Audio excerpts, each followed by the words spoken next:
일곱 번째 REBT인데요. Rational Emotive Behavior Therapy, 합리, 정서, 행동, 치료. 원래 이게 RET였죠. RET였는데 합리 정서 치료였는데 이 행동이란 말이 붙어서 이제 REBT로 합니다. 엘버트 앨리스가 대표적인 학자고요. 이것을 좀 풀어드리면 이렇게 풀어드릴 수 있어요. 합리적인 신념으로 정서와 행동을 서라피한다, 치료한다, 이렇게 정리할 수 있습니다. 즉 REBT의 목적은요, REBT의 목적은 비합리적 신념이 문제의 원인이니 비합리적 irrational belief를 rational belief, 비합리적 신념으로 바꾸는 것이 되겠습니다. 자, 이것을 우리는 이 신념이 바로 인지거든요. 그래서 인지적인 측면을 강조하기 때문에 인지 재구조화, 인지 재구성이다, 이렇게 말할 수 있습니다. 자, 그 다음에 이 앨리스가 말한 것 중에 셀프톡이 있습니다. 자기 독백이라고 하는 것이 있는데요. 셀프톡이라는 자기 독백이 있는데 이 셀프톡이 부정적인 셀프톡일 때 문제가 되거든요. 그래서 자, 부정적인 셀프톡을 긍정적인 셀프톡으로, 긍정적인 자기 독백으로 바꾸는 것도 중요할 것입니다. 자, 지금 목적에 대해서 좀 써드리고 있는데 간단하게 말씀드리면 이 합리 정서행동 치료의 문제 원인은요, 문제 원인은 비합리적인 신념이다, 비합리적인 신념이다 라고 합니다. 그러면 이 신념 대신에 쓸 수 있는 단어가 있을 거 아닙니까? 그게 바로 인지, 사고, 생각, 이런 것들을 우리가 동의어로 쓸 수 있습니다. 아, 바람직하지 못한 생각이 문제구나, 이 바람직하지 못한 생각을 바꾸는 것이 중요하겠구나, 이렇게 생각하시면 됩니다. 자, 그리고 이 앨리스가 말한 것 중에 절대적 사고, 당위적 사고가 있습니다. 절대적 사고, 당위적 사고, 반드시 뭐뭐 해야 해, 결코 뭐뭐 할 수 없어 라고 하는 것들이 여기에 들어갈 수 있는데요. 이것도 비합리적 신념 중에 하나가 될 것입니다. 비합리적 신념 중에 하나가 되다, 이렇게 정리를 하십시오. 자, 이해되시죠? 이 앨리스는 A, B, C, D, E 모형을 제시한 학자입니다. A, B, C, D, F까지도, 필링을 넣어서 F까지도 있지만 보통 우리들이 A, B, C, D, E까지를 말하는데요. antecedent를 선행 사건이라 합니다. 이니셜을 딴 건데요. belief가 바로 신념입니다. consequences가 결과가 되고, 그 다음에 dispute가 논박이 됩니다. 그 다음에 effect가 효과가 되겠죠. 자, 앞에 이니셜을 땄다라고 말씀드렸으니까 여기가 A, 여기가 B, 여기가 C, 여기가 D, 여기가 E가 되겠습니다. 이렇게 정리가 되는데요. 자, 우리가 이제 여기 behavior라는 단어 아시죠? 행동이 아니다, 행동이 아니라 신념이다, 이렇게 정리할 수 있습니다. 자, 그 다음에 두 번째, 여기에 나오는 C, consequences라고 하는 부정적인 결과. 자, 여기에 부정적인 결과가 나타났을 때 상담을 받겠죠.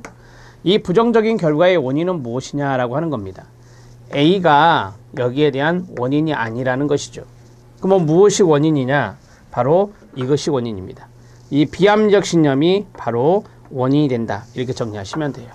그래서 제가 말씀드렸잖아요. 비합리적 신념이 문제의 원인이 된다, 이렇게 정리할 수 있겠습니다. 자, 여러분 교재에 보시면 합리적 신념과 비합리적 신념을 구분하는 기준이 나옵니다. 합리적 신념과 그 다음에 비합리적 신념을 구분하는 기준이 나옵니다.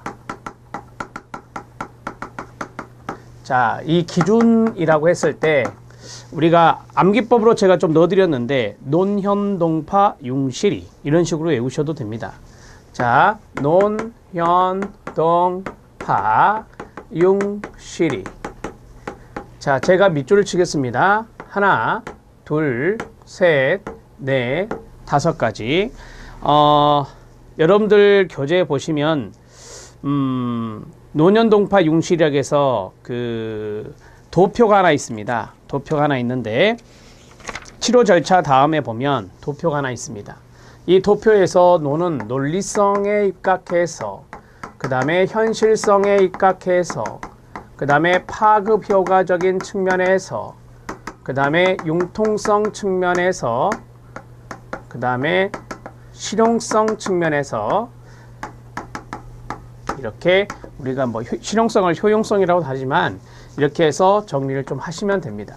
도표 안에 있는 내용에서 합리적 신념이 있고 비합리적 신념이 있는데 그러한 것들은 충분히 이해가 됩니다. 그래서 이런 것들이 있구나 라고 보시면 돼요. 왜 이런 것들을 우리가 알아야 되느냐면, 상담자가 디스퓨트 하잖아요. 상담자의 논박, 상담자의 논박을 할 때 여기에 입각해서 논박을 한다. 그래서 상담자 논박의 특성이라고 이야기하기도 합니다. 그것을 이렇게 5가지로 크게 이야기한다라고 정리를 하시면 되겠습니다.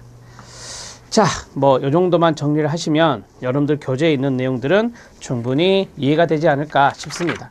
이 정도 정리를 하고 교재를 보도록 하겠습니다.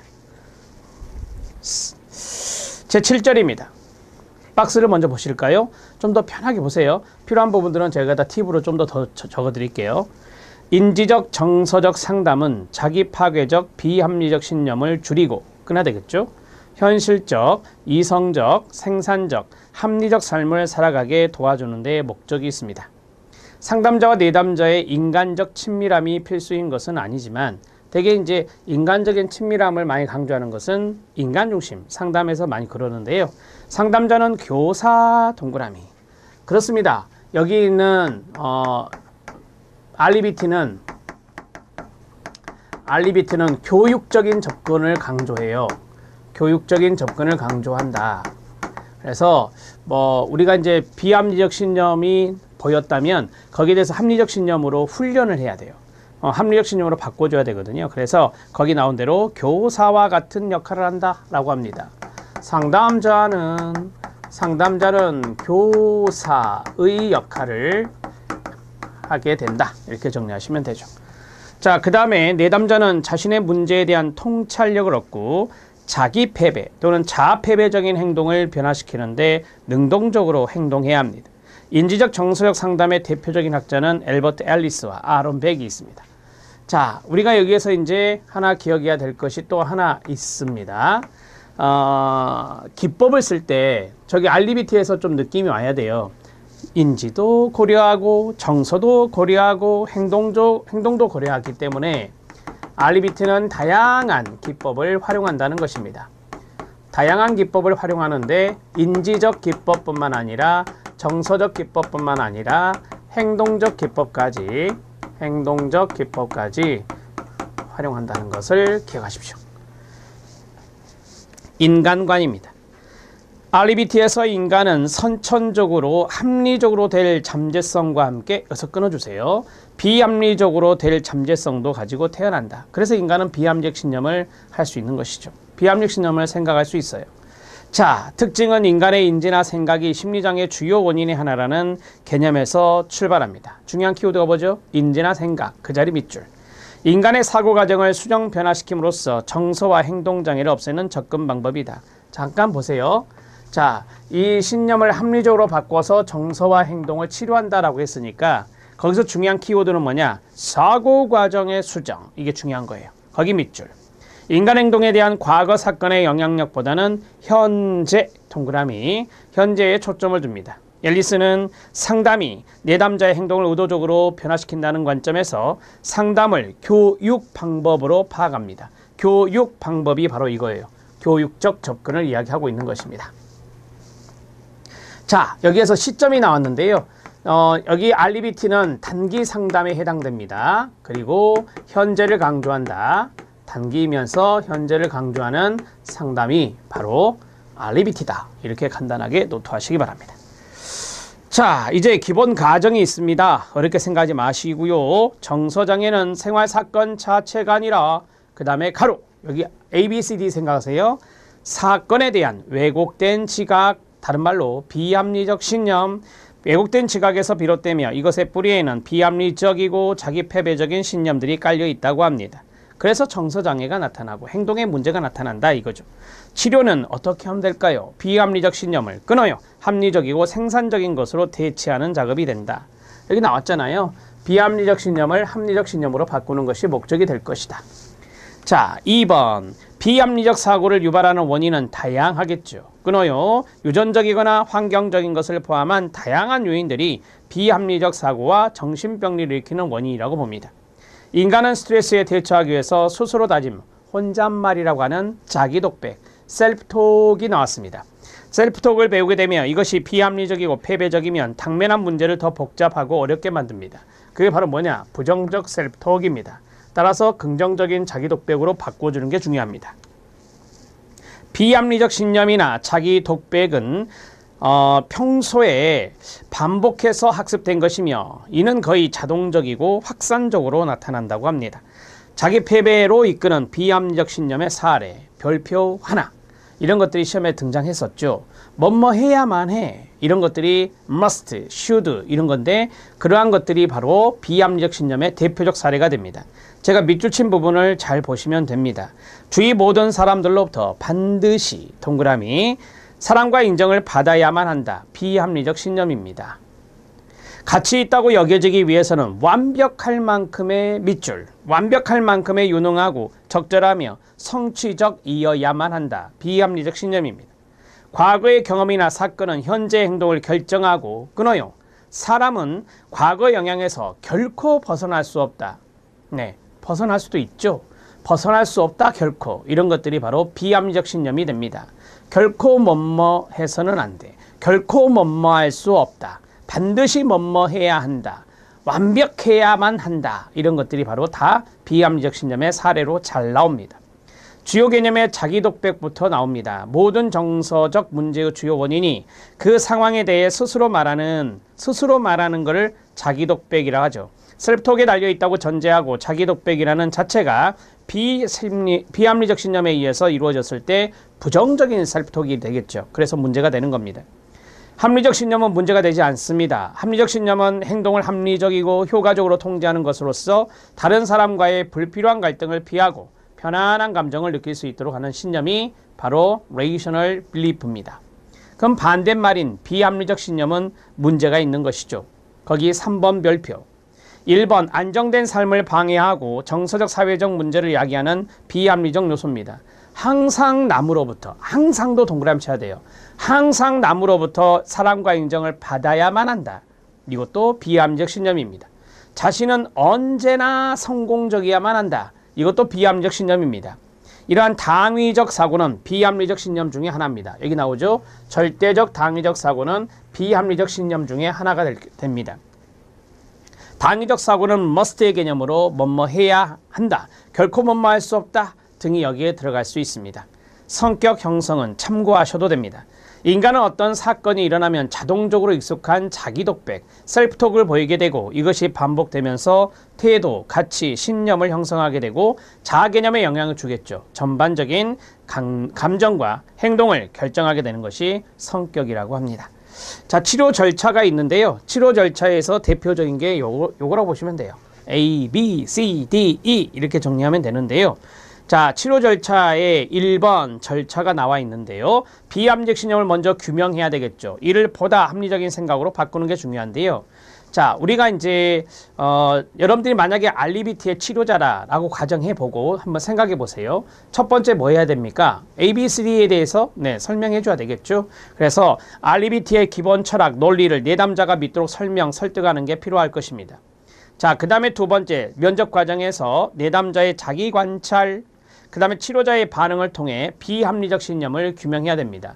여기 나오는 비합리적 신념, 이걸 찾아내는 게 중요하기 때문에 비합리적 신념을 규명합니다. 그러면 상담자는 내담자의 비합리적 신념을 직접적으로 뭐한다? 논박합니다. 비합리적 신념이 있을 때 논박하겠죠? 여기에 입각해서 자, 논박하고 문제, 좌절 장면에 대한 합리적 해석을 A씨 또는 C범을 보입니다. 이게 일종의 뭐죠? 교사의 역할입니다. 자, 비합리적 신념을 합리적 자기독백으로 대체시키기 위한 인지적 연습의 반복이 필요합니다. 연습의 반복, 그 자리 밑줄. 그래서 내담자의 적극적인 참여가 필요한 거예요. 내담자가 인지적 연습을 반복적으로 안 하면 힘들거든요. 합리적 행동 반응을 개발 촉진하기 위한 행동과제 연습이 필요하다라고 했습니다. 여러분, 행동과제를 먼저 해야 되나요? 인지 연습을 먼저 해야 되나요? 인지 연습을 먼저 해야죠. 인지가 바뀌어야 되니까. 그래서 인지 연습이 먼저고 행동과제가 나중이다. 이렇게 정리하시면 되겠습니다. 자, 1번부터 5번까지를 아시겠습니까? 여기에 입각해서 여러분들이 쭉 생각하시면 되는 건데요. 자, 절차를 간단하게 설명할게요. 절차를 간단하게 설명하면 치료 과정을 안내합니다. 처음에 치료 과정을 설명해 준다라고 하는 거죠. 내담자에게. 그 다음에 비합리적 신념을 규명합니다. 비합리적 신념을 규명합니다. 자, 비합리적 신념을 규명했으면 논박이 들어가야 되죠. 논박을 통해서 이러한 것들을 통해서 교육을 한다. 이렇게 교육적인 방법을 적용한다. 이렇게 정리할 수 있습니다. 자, 그리고 인지 연습을 먼저 한다 했습니다. 인지의 변화가 필요하니까 인지 연습을 반복적으로 실시하고 그 다음에 행동과제를 부여한다. 이렇게 정리하시면 됩니다. 자, 간단하게 절차에 대해서 말씀을 드렸습니다. 아직까지 시험에 출제된 바는 없지만 교재에 있는 내용을 만약에 간단하게 서술한다면 이렇게 할 수 있겠죠. A, B, C, D 모형 들어갑니다. antecedent는 내담자가 노출되었던 문제 장면, 선행사건이 키워드입니다. 선행사건의 현관펜 밑줄. belief 시스템이 B인데요. 문제 장면에 대한 내담자의 관점과 신념입니다. 신념의 현관펜 밑줄. C는 consequences, 선행사건 때문에 생겨났다고 누가 말해요? 내담자가 말하죠. 내담자가 이 정서적인 문제가 선행사건 때문에 일어났어요. 이 행동의 문제가 선행사건 때문에 일어났어요. 라고 내담자가 보고한다는 겁니다. 자, 내담자가 보고하는 정서적 행동적 결과입니다. 그 자리 밑줄. 그 다음에 dispute는 비합리적 신념에 대한 상담자의 논박입니다. 논박의 밑줄입니다. effect는 뭡니까? 그렇죠. 인지가 바뀌게 되면서 정서와 행동의 변화가 나타나는 것이죠. 내담자의 비합리적 신념을 직면 또는 논박한 효과입니다. 효과에 밑줄 치면 됩니다. 자, 무슨 말인지 이해되시죠? 네. 자, 밑에 기억을 보면 내담자를 정서적으로 곤란하게 하는 것이 바로 C예요. 부정적인 결과. 이것은 선행사건이 아니고 여기서 끊어야 되죠. 말로 표현되는 내담자의 신념이다 라고 했습니다. 여기요. 부정적인 결과의 원인은 A가 아니라 B다. 부정적인 결과의 원인은 A가 아니라 B다. 이렇게 정리하면 됩니다. 내담자 개인을 논박하는 것이 아니고, 그렇죠. 개인을 논박하는 게 아니에요. 내담자의 생각, 비합리적인 생각을 논박하는 거지. 내담자의 비합리적 신념이 직접적인 공격의 대상임을 강조해야 됩니다. 논박의 특성 같이 읽어볼까요? 시작. 논리성, 현실성, 실용성, 융통성, 파급효과, 논연동파, 융실이 이런 식으로 외우시라고요. 자, 도표 하나를 볼까요? 첫 번째 논리적 일치성입니다. 논리성이 되겠죠. 두 번째는 현실적 실현 가능성입니다. 현실성이 되겠죠. 그 다음에 목표 달성의 효율성입니다. 이 효율성은 뭐 일종의 실용성과 조금 관련성이 있지 않을까 싶어요. 사고의 융통성입니다. 그 다음에 정서행동의 파급 효과입니다. 마지막이 바로 기능적 유용성의 실용성이 되겠습니다. 여러분들은 합리적 신념 보지 말고 비합리적 신념을 봐야 되죠. 비합리적 신념 볼까요? 논리 모순으로 불일치합니다. 논리적으로 모순이 있다라고 하는 겁니다. 두 번째, 현실적으로 실현 가능성을 보면 현실적으로 실현 불가능하다는 것입니다. 그 다음에 세 번째, 원하는 목적을 달성하는 데 있어서 비효율적이다, 방해가 된다는 것입니다. 그 다음에 사고의 융통성은 생각이 극단적이고 파국적이고 당위적이고 경직되어 있습니다. 융통성이 없다는 겁니다. 반드시 해야만 해. 완벽해야만 해. 결코 못마할 수 없어. 이런 것들은 융통성이 부족한 겁니다. 정서행동 파급 효과는 부적응적인 정서행동을 유발합니다. 그러니까 쉽게 말씀드리면 비합리적 신념으로 인해서 정서와 행동에 문제가 있다라고 하는 거예요. 그게 바로 정서행동의 파급 효과예요. 그 다음에 기능적 유용성, 실용성은 실용적이지 못하다. 실제 생활에 도움이 되지 못한다라고 하는 거죠. 그리고 목적 달성에 도움이 되지 못한다. 이런 것과 같은 맥락으로 생각하면 됩니다. 자, 그러면 밑에 실력 따지기에 보면은 이미지가 하나 있습니다. 거기에 바로 이제 그림인데 그 그림의 순서를 보시면 엔티시던트 선행 사건에 의해서 비합리적 신념이 신념이 생기고 이로 인해서 부정적인 결과가 나타나요. 그러면 이 비합 신념을 상담자가 논박을 하고 이 교육적인 개입을 하는 거죠. 그 다음에 이제 마지막에 효과가 나타나는 것이다. 이렇게 머릿속에 딱 구조화 시키시면 됩니다.